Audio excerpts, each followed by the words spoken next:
बेटा हम 7 प्रिंसिपल कर चुके थे। जो हमारा हेनरी फेयोल है, हेनरी फेयोल ने 14 सिद्धांत टोटल दिए हैं, उनमें से 7 हम कर चुके हैं रेमुनेशन टू एम्प्लॉय तक। उसके बाद सेंट्रलाइजेशन एंड डिसेंट्रलाइजेशन की बात करें, केंद्रीयकरण और विकेंद्रीयकरण है। केंद्रीयकरण का मतलब होता है जब एक फॉर्म या ऑर्गेनाइजेशन जो है आपकी, उसके सारे अधिकार एक ही व्यक्ति के पास जब हो, तो वो होता है केंद्रीयकरण, सेंट्रलाइजेशन। यानी कि जितनी भी अथॉरिटी हैं वो सारी एक व्यक्ति के पास कंट्रोल में रहें, एक ही व्यक्ति के हाथ में रहें, तो वो आपका सेंट्रलाइजेशन है। और डिसेंट्रलाइजेशन का मतलब होता है कि जब आपके अधिकारों का डिस्ट्रीब्यूशन कर दिया जाता है, जब आपके जो अधिकार होते हैं जो एक व्यक्ति के पास ना रह के यहाँ अलग अलग जो व्यक्ति हैं उनको डिस्ट्रीब्यूट कर दिया जाता है, तो वो आपका डिसेंट्रलाइजेशन, विकेंद्रीयकरण हो जाता है। इसके भी पॉजिटिव और नेगेटिव दोनों इफेक्ट हैं। अगर मान लीजिए डिसेंट्रलाइजेशन कर देते हैं तो काम की एफिशिएंसी इंक्रीज हो जाती है, आउटपुट ज़्यादा रहेगा, क्योंकि छोटे छोटे जो काम बांटे गए हैं उनको सब अपनी रिस्पॉन्सिबिलिटी समझ के यहाँ करेंगे, तो काम आपका जल्दी हो जाएगा। और सेंट्रलाइजेशन में क्या होगा, निरंकुश शासन आपका आ जाएगा कि सारा जो काम है एक व्यक्ति पे बर्डन ज़्यादा हो जाता है, जिसकी वजह से आउटपुट कम होता है। दूसरा, वो ऑटोक्रेटिक तरीके से कार्य करेगा कि अपना जो अधिकार है ज़्यादा यूज़ करेगा। उसके बाद बात आती है स्केलर चेन की, सोपान श्रृंखला। सोपान का मतलब यहाँ अलग अलग स्टेप बाय स्टेप चलने से रिलेटेड है, ठीक है। सोपान का मतलब यहाँ स्टेप से है कि एक अगर आपको अथॉरिटी या आपको रिस्पॉन्सिबिलिटी या आपको कम्युनिकेट कुछ करना है, ठीक है, यानी कि कुछ भी आपको डिस्ट्रीब्यूट करना है, कम्युनिकेशन से रिलेटेड है मेन ये कि कम्युनिकेशन आपको करना है, तो वो स्केलर चेन में स्टेप बाय स्टेप रहेगा। एक स्ट्रेट लाइन जैसे होगी आपकी, जैसे स्केलर चेन में ए से जी तक एक साइड आपको बना के दिया हुआ है कि ये आपके जो ए के सबॉर्डिनेट हैं ये सभी, ठीक है, ए है, बी है, सी है, डी है, इस तरीके से अलग अलग व्यक्ति इसके सबॉर्डिनेट हैं। और सेम स्टेप पे काम करने वाले जो व्यक्ति हैं वो भी क्या है, कम्युनिकेशन आपको स्टेप बाय स्टेप ही जाना पड़ेगा, जिसमें ये बताया गया है कि कम्युनिकेशन वैसे ऐसे करें जैसे इसने बताया कि स्टेप बाय स्टेप 9 पोस्ट हैं, तो 9 पोस्ट के अकॉर्डिंग ही आपका स्टेप बाय स्टेप रहे कम्युनिकेशन। तो उसमें हमारा क्या होता है, टाइम कंज्यूमिंग ये रहेगा, ठीक है।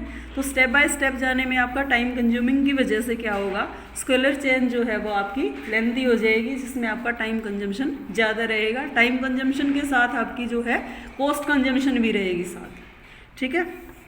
तो इन्होंने क्या एक मेन रास्ता निकाला जो गैंग प्लांक के माध्यम से दिया है कि अगर एक लेवल पे जो व्यक्ति काम करने वाले होते हैं, अगर कोई डिसीजन जल्दी लेना है, ठीक है, क्विक डिसीजन से रिलेटेड कोई प्रोसेस है, तो उसमें हम क्या करेंगे, सेम पैरेलल जो आपके उस पे पीरियड पे काम करने वाला जो व्यक्ति होता है वो डायरेक्ट कम्युनिकेशन करके आपका जो है डिसीजन जल्दी ले सकते हैं। उसकी वजह से क्या होगा, उसकी वजह से आपका आउटपुट ज़्यादा होगा, क्योंकि आपका डिसीजन जल्दी हो जाएगा। डिसीजन जैसे ही जल्दी होगा उसके अकॉर्डिंग आपका काम जो है, वर्क जो है वो फॉलो किया जाएगा, उसी के अकॉर्डिंग आपका जो है आउटपुट ज़्यादा रहेगा। उसके बाद नेक्स्ट है आपका ऑर्डर। ऑर्डर में एक सीक्वेंस से रिलेटेड है, ठीक है, कि आपका सोशल ऑर्डर इसने दिया है, मटेरियल ऑर्डर इसने दिए हैं। तो मटेरियल ऑर्डर में आपका फिजिकल रिसोर्सेज आएंगे और सोशल रिसोर्सेज में आपके ह्यूमन रिसोर्सेज आएंगे। यानी कि मटेरियल ऑर्डर में आपका क्या आएगा, रॉ मटेरियल वगैरह ये चीज़ें आएंगी, मशीन आ जाएगी, बिल्डिंग आ जाएगी। और सोशल ऑर्डर में क्या आ जाएगा, आपके एम्प्लॉयज़ आ जाएंगे, वर्कर आ जाएंगे। उसके बाद इन्होंने कहा है कि इनका एक प्रॉपर प्लेस होना चाहिए और राइट डायरेक्शन में इनको यूज़ किया जाएगा, तो आपका जो है आउटपुट ज़्यादा रहेगा, ठीक है। उसके बाद इसकी इक्विटी गिवन है कि इक्विटी का मतलब समता से रिलेटेड है कि आपके जो मेंबर हैं, आपके जो एम्प्लॉयज़ हैं, उनको समान माना जाए, ठीक है। तो इसने कहा है कि आपके जो सबॉर्डिनेट हैं उनके साथ फेयरली या पॉजिटिवली आपका बिहेवियर उनके साथ होना चाहिए, इक्वल रखना चाहिए। ऐसा नहीं है कि एक व्यक्ति ज़्यादा काम करता है तो उसको ज़्यादा प्रेफरेंस दिया है, दूसरा कम काम करता है उसको कम प्रेफरेंस दिया है, तो इसके अकॉर्डिंग दोनों को ही बराबर वेटेज देनी चाहिए। तो इक्विटी में आपके जैसे इसने एग्जांपल दिया कि एक लेबर ऐसा है जो 10 यूनिट बना रहा है एक दिन में, और दूसरा ऐसा है कि 8 बना रहा है, तो दोनों में उसको ये डिफरेंस नहीं होना चाहिए, क्योंकि दोनों की क्या हो सकती है, दोनों की कैपेसिटी अलग हो सकती है, तो उसके आधार पर रेमुनेशन डिफरेंस हो सकता है। केवल रेमुनेशन जो पावर है वो ज़्यादा हो सकती है, कि जो ज़्यादा काम करता है उसका ज़्यादा है और जो कम काम करता है उसका कम है, पर जो आपका मैनेजर है उसको इक्वल वेटेज उनको देनी चाहिए। ऐसा नहीं है कि रेमुनेशन के आधार पर उनमें डिफरेंस करे कि ये अच्छा है और ये बुरा है, ठीक है। उसके बाद stability of personal. Stability of personal में यहाँ आपका इसके बाद स्टेबिलिटी ऑफ पर्सनल जो है आपका इस प्रिंसिपल के अकॉर्डिंग जो है ट्रांसफ़र से रिलेटेड नहीं है, कि इसमें किसी भी तरीके का कोई ट्रांसफ़र या आपकी जो जॉब है वो स्टेबल से रिलेटेड है, कि लॉन्ग पीरियड के लिए अगर आपका कंटिन्यू वर्क किया जाएगा तो उसमें आपकी एफिशिएंसी को ज़्यादा निखारा जा सकता है, ज़्यादा आउटपुट उससे लिया जा सकता है। उसके बाद इंसेंटिव है।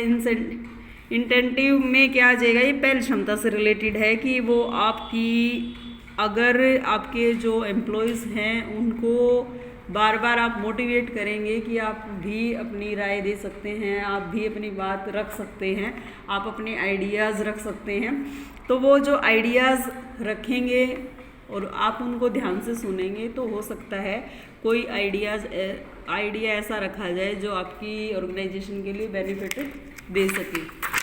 उसके बाद नेक्स्ट आपका आएगा कोऑर्डिनेशन, इसको हम कह सकते हैं, ठीक है। कोऑर्डिनेशन में भी क्या होता है, आई की जगह वी का यूज़ किया जाता है, ठीक, यानी कि मैं शब्द यूज़ ना करके हम, आई और वी शब्द जो है वो यूज़ किया जाएगा।